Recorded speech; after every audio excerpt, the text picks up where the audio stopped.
Hello everybody, it's Avalon, and I have a story for you. Excuse me.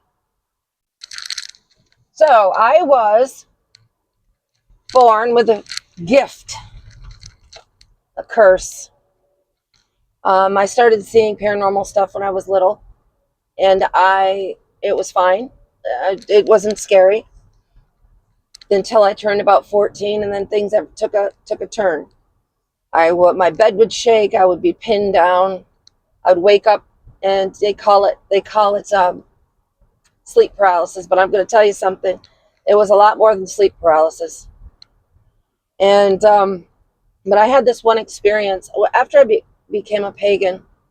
I started doing ritual and stuff. I didn't know what I was doing, and I was doing rituals, and all of a sudden one night I went to bed. I was laying on my back.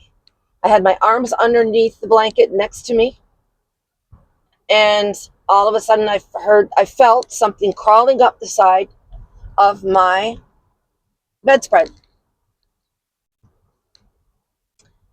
It crawled up the bedspread and it stood on my belly, balancing. It probably weighed about 5 pounds. And I was absolutely paralyzed with fear. I don't know. I mean, I still remember it just like it was yesterday. It was like 25 years ago. And the next morning, I called a friend of mine. His name is Dennis. He was a paranormal investigator. He is a pagan.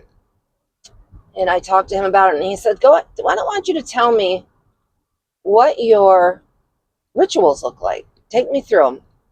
So I did, and he says, you forgot one thing. You're not closing the door, the spiritual door. And anything and everything can come through. And I knew that was it. I was completely terrified, but I knew that I could do something about it. But what happened that night, though, when it crawled up on the bedspread and it stood on my belly, for some reason I was terrified, but something came over me, and I reached up to try to grab it from under the blankets. Why I did that, people, I have no idea. It was crazy, because I don't know what I'd have done if I had actually caught it. I was too scared to open my eyes to look at it. But I know that if I'd have caught it, it would have screamed, or I don't know. It's just terrifying to think about. So when he told me that about I didn't close the door, I knew that's where that thing had come from. Because it had shot down. When I tried to grab it, it had shot down my legs, and it leaped off the bed. I could feel it. It leaped off the bed, and I heard a knock by my altar, like a door had shut. So when he told me that, I knew exactly that exactly was what was happening. So I took sage, I went through my house, I cleansed my entire house, I closed all the doors, and from then on, all my rituals, all my spells, any spell work, I always dismiss spirits to go back through the veil, and I close the door. And I've never had that happen to me ever again. Thank Goddess, because that was terrifying.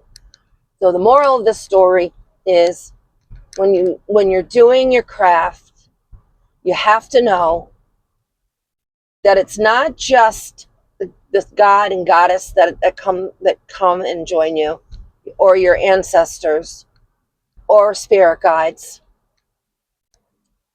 beings of light and love. It's other things. And I don't know if it was an elemental. I don't know what it was. I don't believe in demons. I don't believe in hell. I don't believe in Satan. So I don't believe in demons. They're a construct of Christianity. But I do know that there are evil entities of some sort. And they fed on my fear my entire life. And I knew that when I became pagan, that I needed for that to stop, because no deity ever came to help me. When these paranormal experiences would happen, before I became pagan, I would pray and and ask Jesus to help me, and God, please get this thing away from me, and please help me. And I mean, I would cry, and it was a horrible thing. And so when I became pagan, I just knew that I had to deal with this thing myself. And I wasn't going to let it terrorize me anymore. Now, I still have paranormal experiences. I will always for the rest of my life. That's just who I am, how I was born.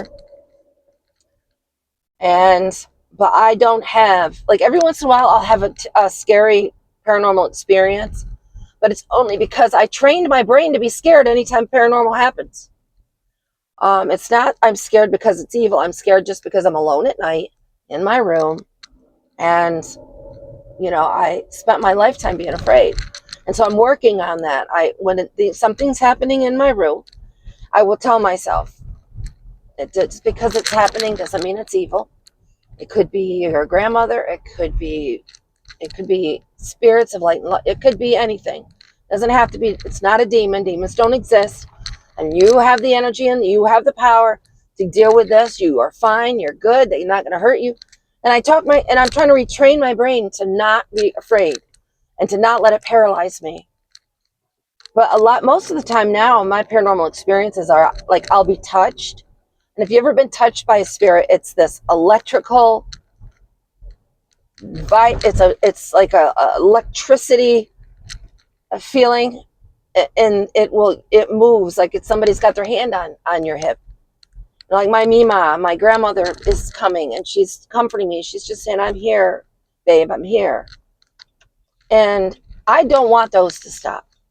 But the scary ones, I always tell them, whoever's here, you have to respect my boundaries, and you are not allowed to terrorize me. You're not allowed to paralyze me. You're not allowed to. So that paralyzing stuff hasn't happened in years and years and years. So you can take control of your own life, but make sure that you do your rituals and close the space, so you don't have this and that and anything and its brother coming through to terrorize you. So there's that story. So I hope that you all are having a good day. Give me a thumbs up, please, and comment, and tell me your thoughts. Tell me your paranormal experiences. And please don't come on here and say you need psychological help and all that. Please, because why don't you just move on and don't come to my channel, because it's going to be about my experiences. And you may think that they're weird, you may think that they're crazy, but they're still my experiences. And this channel is for you. But those who are still here, give me a thumbs up and comment and tell me your experiences. I hope you're all having a good day. Brightest blessings, and God is blessed.